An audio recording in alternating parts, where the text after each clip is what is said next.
when each and every dish that would come onto the table, the smile that would go on their faces.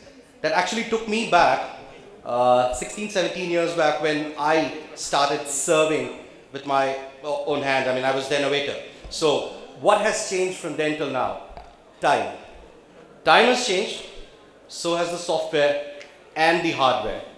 People have become sophisticated, people have become discerning, people want customized stuff on their table, and these are small little criteria that people think of when they choose a dining place for themselves.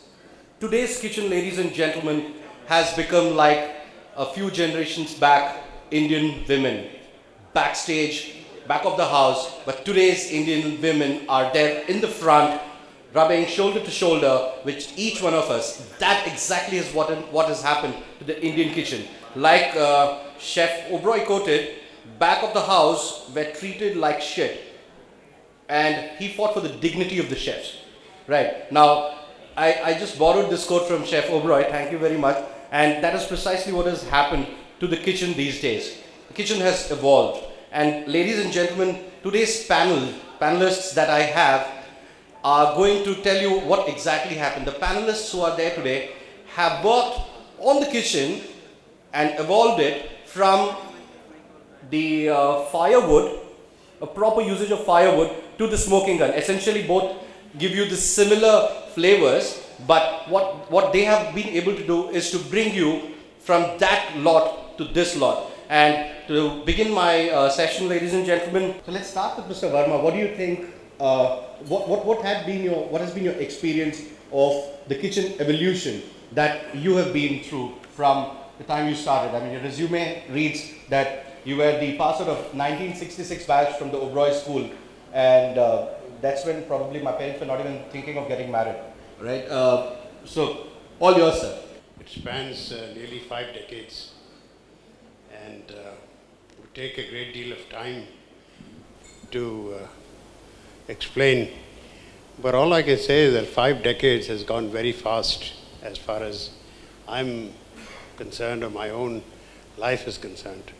As somebody earlier also said, I think it was Chef Oberoi, that 50 years means a long time, but yet for us it's like yesterday. And yes, you're right.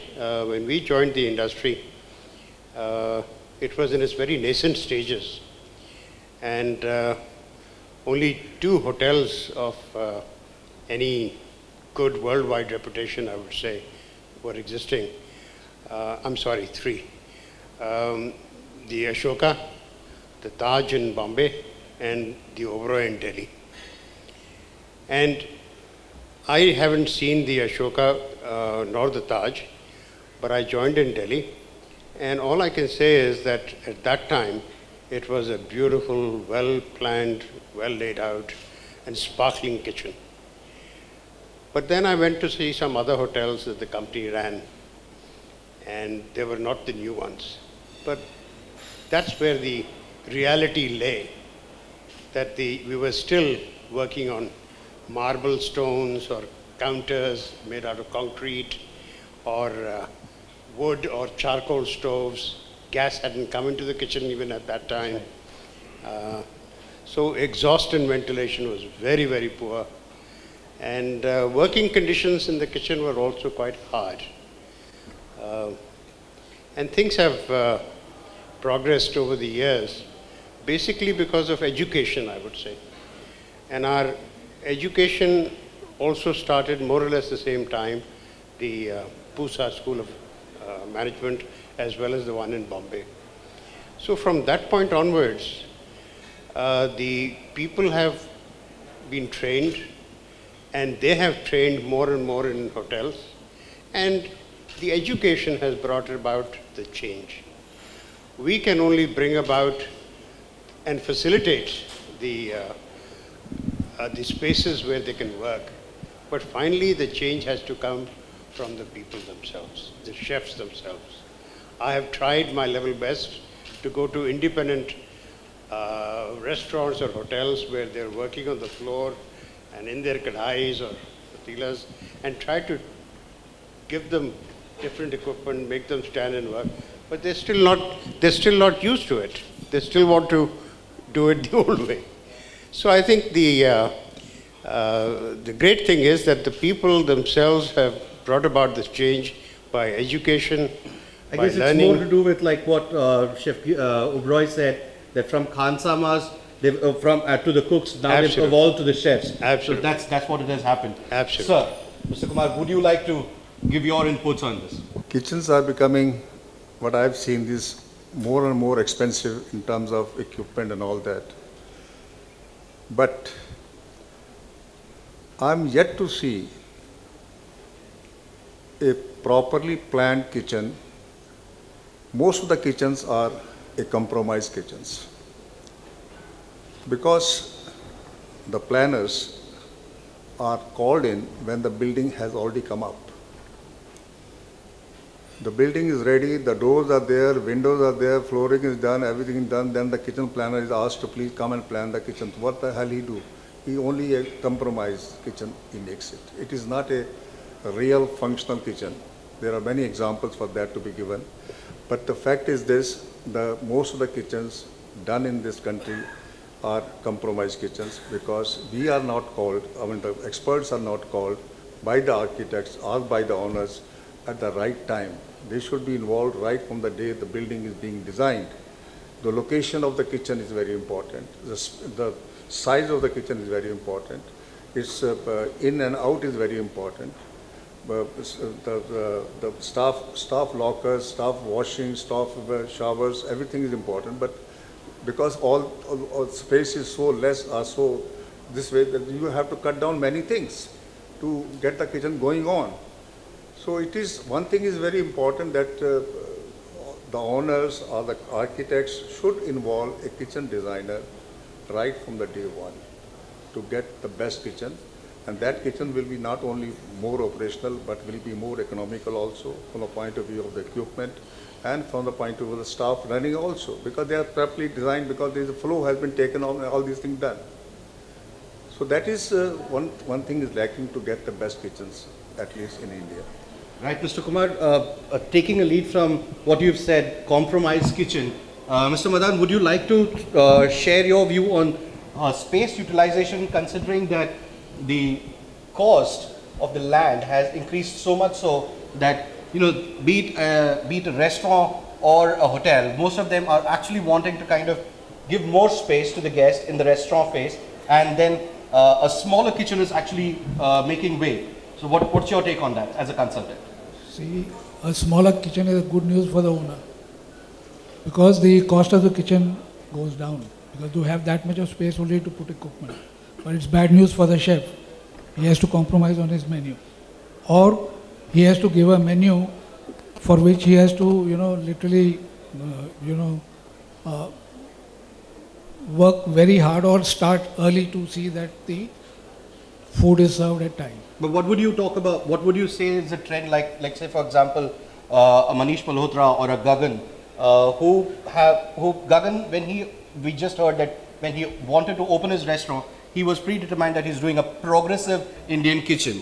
So obviously he had his kitchen layout in mind. So obviously I'm sure that his kitchen, besides the lab in the kitchen, there would have been certain constraints that he would have had to work on. What's your take on that?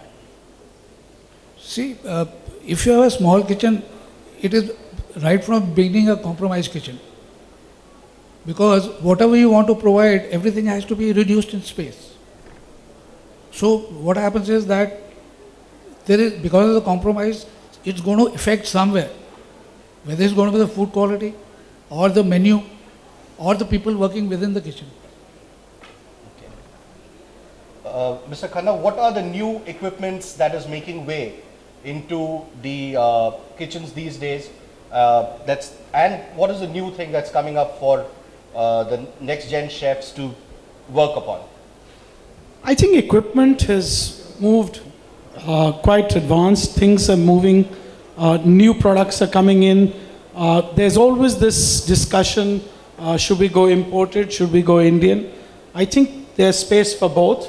A lot of the Indian food a lot of the equipment for Indian food is being made in India and not being imported. A lot of special equipment does need to be imported. So basically there's a lot of imported equipment coming in, but then there's a lot of equipment that's also being developed in India, which is adapted and made ideal for Indian conditions. Mr. Kumar is one of the leaders in this field, and let him answer part of this also. The new generation equipments that's making way for the chefs to work on. Many new items have come. The most popular and most well-known in the market today is the combi ovens, which is a very good item, has been developed and innovated. It is I would say, is a mini kitchen by itself, a cooking station by itself, that you can cook anything in this product at the same time. Number of items can be cooked also. So this is a very good innovation. It saves a lot of time, lot of this thing. Earlier, if I remember, and Mr. Verma will vouch for it, that combi oven was used in the kitchen, but mostly in the continental part of it. But we never knew that this kitchen, this equipment can do a wonder. So now this is something must in every kitchen, particularly banquet kitchens. There are plenty of it. So like this, many more items are coming. There is a equipment like your cooking equipments are there. New items are coming, new ideas are coming in, and that new dishwashers are coming in. So renovation is going on, but unfortunately, I would say unfortunately, it is all being done outside India. In India, we are not given this privilege to produce these such equipment. Why? I mean, with Modi government, make in India. Because we do say that all the time, make in India, make in India. But how can we make in India? The imports are cheaper, easier, and we mentally slaves to the imported goods. Everything imported is good. We should buy it, whether it is good or not. All the equipment, imported equipments, are not good for us. We have a lot of Indian equipment and they're running. As a matter of fact, I always say, and right now again, we go to any kitchen of the hotel, 90% equipment lying idle is imported because of service not available, service space not available. The equipment which is still working like donkey is the Indian equipment. So we should be given equal platform by the government, by the authorities. We have been put to a lot of taxes. 30%, 40% taxes are put on our products. How can we compete with them? We cannot. So we in India also have done a lot of innovations, making our own equipment. A number of foreign consultants are now recommending Indian equipment for the Indian purposes, like dosa making, like idli making, all these things. They are putting our brands and makes in their specifications. So we can do, we have the caliber, we have the capacity, we have everything, but provided the authorities should help us. So we can give India, make in India, and the best possible equipment, provided there's help coming to us. Wonderful. Mr. Khandelwal and most of the F&B professionals will be working very closely, visiting FCML on and off. Mr. Khandelwal, would you like to throw light on the increasing demand for each outlet, restaurants? Most of them are actually looking for local artisan stuff, very specific of what they want, the design elements. How are you meeting their expectations for the front of the house and projecting it yourself? Yeah. With the growth of the F&B business within the hospitality, in general, every day, every chef, who is the biggest artisan, creates a new dish. He needs a new presentation, and that's why the demand is changing every day. Time and again, when we interact with the chef, when we see the cuisine which has been designed for a new hotel or an existing restaurant where they are trying to change the menu, and when we interact with them, that's how we understand that what is the need of the chef, how should be the presentation, and the design element within the equipment, within the crockery or the tableware changes as per the cuisine. And we are very happy doing every time a different design, suiting the mood board of the restaurant, first of all. Secondly, suiting the dishes which have been designed or created by a chef. He is the biggest artisan, so every time they want a different presentation. With the same dish, even they want a different look altogether. and there where the general guest appreciates it. So we are very, very tuned to this, and we are, the whole industry in terms of tabletop items is trying to create basically custom-made items where we can suit the need of the chef. Sometimes the designer asks us, shares the mood board with us. Whatever initial presentation we give to them may be sometimes overruled by the chef because his food, what he has cooked, doesn't look nice on that design. So it's an everyday challenge, and that's how we enjoy and we learn every day about the good food, the new dishes, and the total cuisine which is used in a restaurant. I saw Mr. Verma picking up the microphone when we were talking about the new gen equipments that's coming up. So you want to share something with us? Yes, actually, as Mr. Kumar was mentioning that when we first brought in the combi ovens, they were only being used by the continental kitchen and not in the Indian kitchen. But that's the point that I was making earlier, is all the education and the know-how of the chefs and the education that they're getting. And that took time to catch up with the Western style. The combis came first in Europe and America, then to India. And now the Indian chef is the one who has created the menu and meals to suit the production in a combi oven. And today you get such excellent kebabs and of all sorts, whether it's mutton, chicken, etc. Authentically, you can't tell the difference. And secondly, the use for Indian and vegetarian vegetables, etc. are phenomenal today. But it's all thanks to the user. The equipment can go only so far, but the user can take it further. So I think that is important. The second, very innovative thing is still of the future, I would say, is the induction plate. Induction has not made that much of waves in the buffet nor in the cooking. It has been used certain amount in the buffet, but that's not enough. The power it has been made to work on is up to 5 kilowatts a day, and it can take large vessels and cook food at high BTU levels that the big burners used to do. So consequently, this is the energy that will be the future, which will reduce the exhaust and ventilation in the kitchen, which is very, very costly at the moment. So with the induction cooking, you will use it in the steamers now, you will use it in the boiling pans, you will use it in braising pans. So it's the thing of the future. They're trying now, experimenting in various companies as to how to make it more usable. So I think it's going to come here too. Lovely, ladies and gentlemen. More importantly, what we are talking about is the new generation kitchen, and I think what we have come to a conclusion now is that the new generation kitchen is coming out and is a part of the main restaurant. I guess that is what it would be.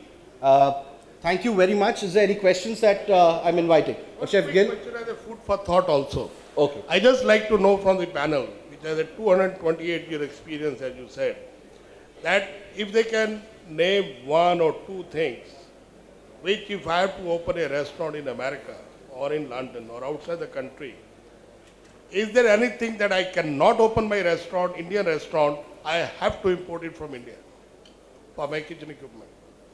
If they can name one item. Like if I have to open a Chinese restaurant anywhere in the world, I have to get the wok, I have to get the Chinese range. I have to get the strainer of the chicken mash strainer.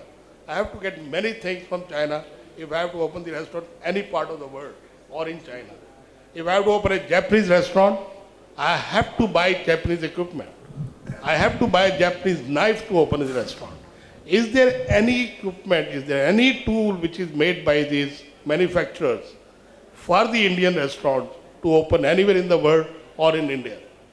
or we have to compromise with the Western equipment? Authentic kulfi maker, I would say. Authentic kulfi maker. You can't get it anywhere else. Oh, haath wala jo hai na, that's the only thing. Maybe the Give you nice tandoor. kulfi. I think they don't make good tandoors anywhere in the world. Many countries and even in India also, one has to be very careful. The tandoor, how much carbon monoxide. Chef, what we will do is we'll take this increases, discussion and outside for many now. places it's not. So we have to work on these things. We need to work. The food Thank you, Chef Gill. It was wonderful. Not a of you. challenge, food. I think we'll, yeah. Indian food to be cooked in US. I can guarantee you that within the US you can get all the equipment where you don't have to import anything from India, including any recipe of Indian food. I mean, we have done it there. That's why I know it by myself that we opened a restaurant, Chutney Joe's, in part of Chicago. And we didn't import any equipment for India, and giving every day something like 24 different choices of food. So you can imagine the cuisine was not limited. Nirmal, I think we'll continue like this. We'll do the debate in your conference once, when Hot Ramai will do. It means you compromised everything about Indian food in America to open the restaurant without anything importing from India. Well, this discussion seems to be one of the most interesting discussions I'll invite right you now. to the restaurant and in I'm very Chicago. happy to have moderated the show. Actually, thank you, BW.